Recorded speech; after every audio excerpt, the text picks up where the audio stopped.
What's going on, everyone? I'm jmarshhh and I'm back with another Death Howl video. Send him positive vibes your way if you guys need him out there today. And in this video, I'm going to be doing my full review of Death Howl. But first, before we get into the review, I just wanted to take a second to just thank everyone for all of the kind words in the comments, the support for my Death Howl content. Death Howl is the first game that I've ever done this sort of thing with, doing reviewing the game, and then also making some guides for the achievements. And everyone has been super supportive and super grateful, and it's cool to have done that and helped a bunch of you guys out there complete Death Howl, because we all love the game. I'm just super happy, super grateful for everyone and all the support. I am hoping to work out something with a totem video, but I don't have all of the totems. I'm still struggling to get some, so we might have to come together as a community and try to find all the totems. But I do know on the Steam page there's a lot of people giving tips and advice and stuff, so I'll link that below, so maybe you guys can find some totems that you are missing. If I don't come out with a video, then that would be the best place for you guys to find the answers that you're looking for. The devs are pretty active on it as well. I saw answering some questions and stuff like that, so it's a great little community. Yeah, I just wanted to take a second to say thank you guys so much for all of the support.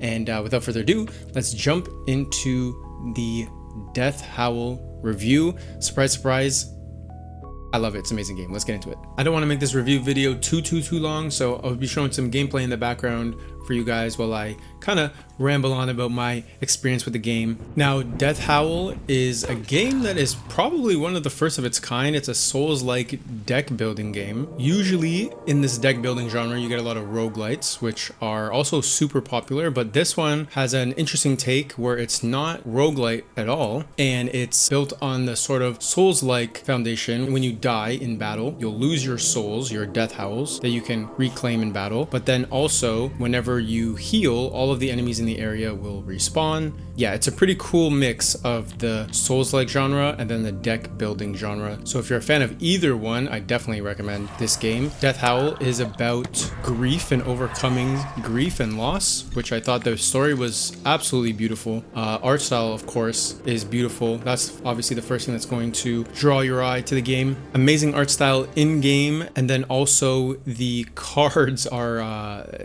amazing art on the cards. Like, honestly, I would collect them in real life. The art is pretty awesome on the cards, and the creativity for the cards and the decks that you can have is pretty amazing, that we'll get into in a second. First, I want to touch on the story. You play as Ro, a grieving mother who has lost her son and travels to the spirit realm in order to try and bring her son back to the world of the living. So she travels through 4 realms in the spirit world, with a couple different sub areas in each realm that are filled with side quests, hidden caves, hidden bosses, puzzles to get different totems and different items and stuff like that, which is pretty neat. So in each area, there's a bunch of things to do other than just sort of defeat the enemies and make your way through the area. Each realm has a boss, a guardian spirit that we must defeat, leading up to, of course, the big bad boss in the center of the map once you complete all of the other areas in the game. The game is open world, so you can choose whichever area you desire first, and so there's no correct or wrong way to do it. There are over 160 cards for you to craft and use, and the crafting system is pretty simple. You gain materials from defeating enemies,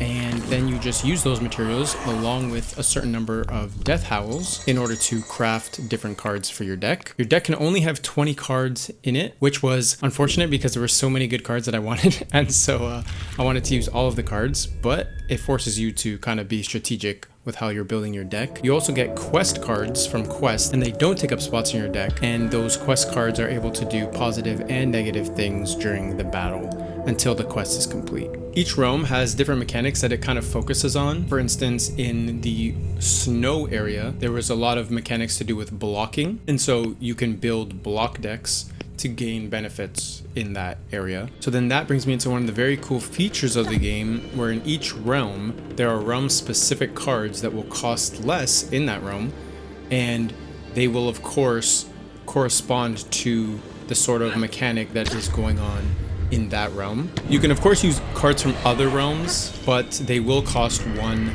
extra mana to play. So you need to weigh the pros and the cons of playing other cards from other realms in different realms. And then there are realmless cards that will cost the same no matter which realm you're in, which is very nice. At the end of the game, you're able to build a deck of all of your realm cards because the end area is realmless. So you're able to use any combination of cards and they all cost their regular amount, which is very cool because the end area is very hard, I will say, but very fun, very challenging. That's one thing that I love about the combat of the game, is that it was challenging in a way where sometimes I might take you a couple tries to understand the mechanics and understand each enemy, just like in a Souls-like game where you're timing the attacks to get dodges and stuff like that. You need to know the enemy movements, and so playing Death Howl was a pretty unique experience because you definitely have to learn the moves of the enemies and how many spaces they can move and things like that in order to counter them correctly. And because sometimes you'll fight a bunch of enemies before you can heal yourself, and so you definitely want to come out of each battle with as much HP as possible. And so in order to do that, you'll have to learn the different moves and where you kind of want to be positioned in order to defeat some of these enemies, which I thought was like super cool. Another cool thing is, depending on where you enter the battle could just play out completely different because all the enemies are always placed in the same area, but you can enter the battle from different sides, and so then you'll be closer to a certain enemy or further away from a certain enemy, which can definitely change the dynamic of the fight, which I thought was really neat as well. The boss battles are pretty cool.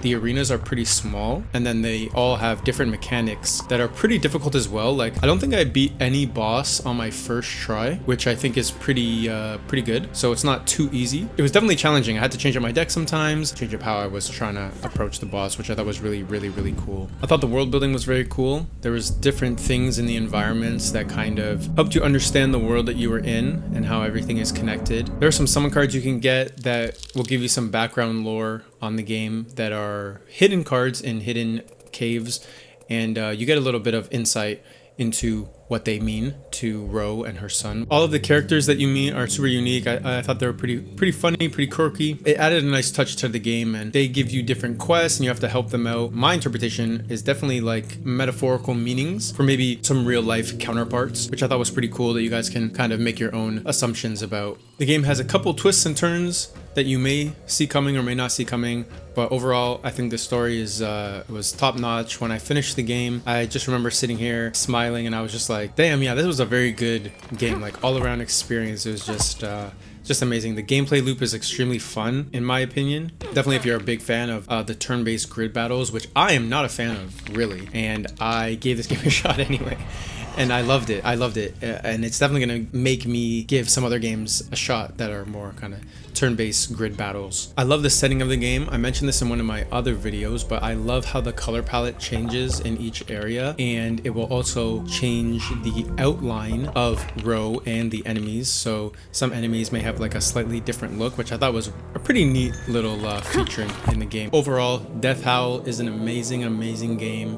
Great gameplay loop, great art style, the story is very good, and so I definitely recommend playing it, especially if you enjoy Souls-like games and deck building games and turn-based grid battles. If you like any one of those, definitely give this one a chance because it does all three extremely well. And like I said earlier, I think it's like probably one of the first games of its kind that I've ever seen. Definitely the first one that I've ever played. But yeah, big surprise. Definitely a hidden gem. I mean, it came out in December, but it's my hidden gem of 2025. Definitely. It's one of my most fun games that I've played in 2025. I hope everyone who's played Death Howl is enjoying it. And if you guys are going to pick it up over this holiday season, if you guys need help, of course, I have a bunch of guides to help you guys out. So I got you covered on the channel, of course. And leave a comment if you need help, and I'll try to help you out the best way that I can.